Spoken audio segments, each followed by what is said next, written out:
Assalamualaikum everyone, कैसे हो आप सब? This is my first vlog and honestly I am feeling a little nervous but very excited. मैं काफ़ी टाइम से सोच रहा था कि ब्लॉगिंग स्टार्ट करूं या नहीं, लेकिन कुछ एक्सपीरियंसेस ऐसे होते हैं जो सिर्फ याद रखने के लिए नहीं, शेयर करने के लिए होते हैं. This vlog is not just about travelling to Kashmir. ये एक अनएक्सपेक्टेड एक्सपीरियंस के बारे में है, about the people we met on the way, और उनकी काइंडनेस ने हमें कंप्लीटली सरप्राइज कर दिया. कश्मीर सिर्फ एक डेस्टिनेशन नहीं था हमारे लिए, it turned into a life lesson. और इस स्टोरी का सबसे इम्पोर्टेंट हिस्सा है आशिक सर.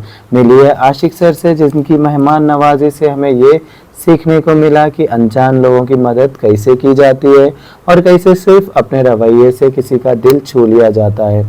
उनकी कश्मीरी ज़ुबान, उनका प्यार और उनका अपनापन इस पूरे सफ़र की सबसे खूबसूरत याद बन गया. जी, ये अनंतनाग डिस्ट्रिक्ट का हुटमारा विलेज है.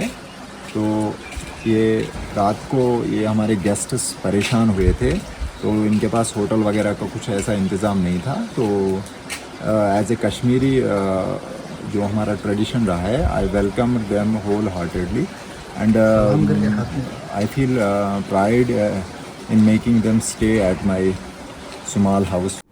चलिए शुरू करते हैं एक ऐसा एक्सपीरियंस जो आपको भी सोचने पर मजबूर कर देगा कि क्या सच में आज के टाइम में ऐसे लोग भी होते हैं. जो सीन्स आप अभी वीडियो में देख रहे हो, ये उनके घर पहुंचने के बाद के हैं. उस वक्त हम इतने शॉक्ड और इमोशनल थे कि वीडियो बनाना याद ही नहीं रहा. इसलिए मैं आपको अब उनके घर पहुंचने के बाद के क्लिप्स दिखा रहा हूं और स्टोरी उससे पहले की आपको डिटेल में बता रहा हूं. So stay with me till the end because this is not just a blog, this is a real experience from Kashmir. हम जम्मू से पहलगाम की तरफ जा रहे थे और जैसे जैसे शाम रात में बदल रही थी, अंदर ही अंदर टेंशन बढ़ने लगी. थकान भी थी, न्यू प्लेस था और एक ही सवाल दिमाग में चल रहा था, आज रात कहाँ रुकेंगे. होटल एक्चुअली बुक नहीं था, बस एक फ्रेंड ने बोला था पहलगाम पहुँच के कॉल करना, होटल अरेंज कर दूंगा. लेकिन उसका फ़ोन लग ही नहीं रहा था. जो लोग दिल्ली से कश्मीर तक बस में हमारे साथ आए थे और उन्हीं की कैब से हम लोग पहलगाम जा रहे थे, तो उन्होंने हमारी टेंशन नोटिस की. उन्होंने कैजुअली पूछा पहलगाम में होटल बुक्ड है ना. हमने तुरंत कह दिया यस, होटल बुक्ड है. ये सच ये था कि होटल बुक नहीं था, लेकिन किसी अनजान को सब कुछ बताना ठीक नहीं लगा. उन्होंने 2 से 3 बार फिर पूछा बिकॉज दे ऑलरेडी न्यू कि नाइट टाइम में पहलगाम में होटल मिलना मुश्किल होता है. बट हम ये समझ रहे थे कि शायद वो कमीशन के लिए पूछ रहे हैं, क्योंकि दिल्ली, आगरा, अजमेर जैसे जगहों पर हमने वही एक्सपीरियंस किया था. इसलिए हम बार बार बोलते रहे होटल बुक्ड है एंड इनसाइड हम डर रहे थे. शायद उन्होंने सिचुएशन समझ ली.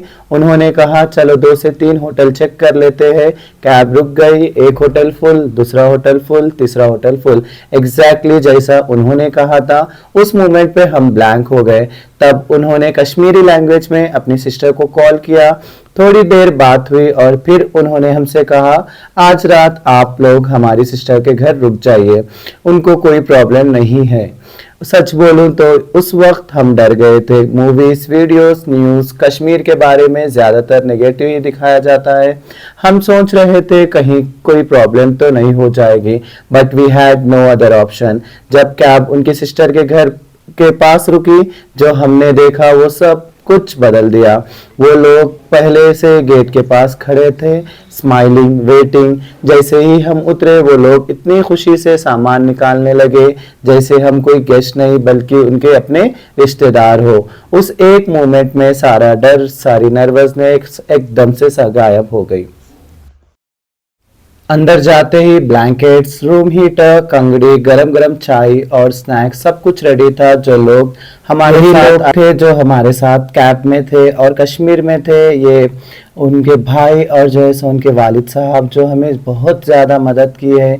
जब से हम कश्मीर में पहुंचे, जब तक उनके घर तक पहुंचे, वो लोग ही हमें बहुत ज़्यादा. हम थोड़ा अनकंफर्टेबल फील कर रहे थे कि हमारी वजह से किसी को तकलीफ हो रही होगी. बट उनके सिस्टर और जीजू हमारे पास आकर बैठे, हमारे सफ़र के बारे में पूछा और धीरे धीरे सब कुछ नॉर्मल हो गया. फिर उन्होंने पूछा पूछा डिनर में क्या खाएंगे। हम कुछ कह ही नहीं पा रहे थे। उन्होंने खुद ही डिसाइड किया और डिनर बनाना शुरू कर दिया।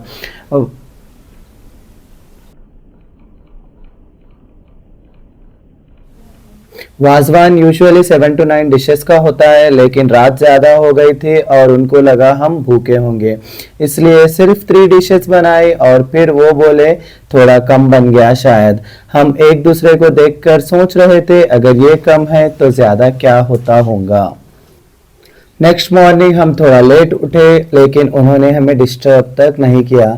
जब हम नीचे आए उन्होंने वॉशरूम्स बताए, फ्रेश होने को कहा। फ्रेश होकर आए ही थे कि चाय और स्नैक्स आ गए। फिर उन्होंने पूछा लंच में क्या प्रिपेयर करें। हमें ऑलरेडी लग रहा था कि हम बहुत तकलीफ दे चुके हैं, तो हमने पोलाइटली मना कर दिया। बाद में हमने उनके घर का थोड़ा व्लॉग शूट किया जो मैं नेक्स्ट व्लॉग में शेयर करूंगा, so make sure you watch it. फिर वो वक्त आ गया जब हमें अलविदा कहना था। सिर्फ एक रात रुके थे हम, लेकिन इतना अपनापन हो गया था जैसे सालों का रिश्ता हो। आंखें भर आ रही थी सबकी। वो लोग हमें पहलगाम की टैक्सी तक छोड़ने आए और पर्सनली सी ऑफ किया। इस ट्रिप ने हमें एक चीज सिखा दी। We came to Kashmir for travel but we are going back with faith in humanity. Kashmir is not what social media shows you, Kashmir is what people make you feel. अगर आप कभी कश्मीर आए तो सिर्फ जगह मत देखिए, यहाँ के लोगों को भी जानिए। This was our first vlog. अगर ये कहानी आपके दिल को छू गई तो समझ लेना हमारा पर्पस पूरा हो गया। Thank you so much for watching. मिलते हैं नेक्स्ट व्लॉग में। अल्लाह हाफिज।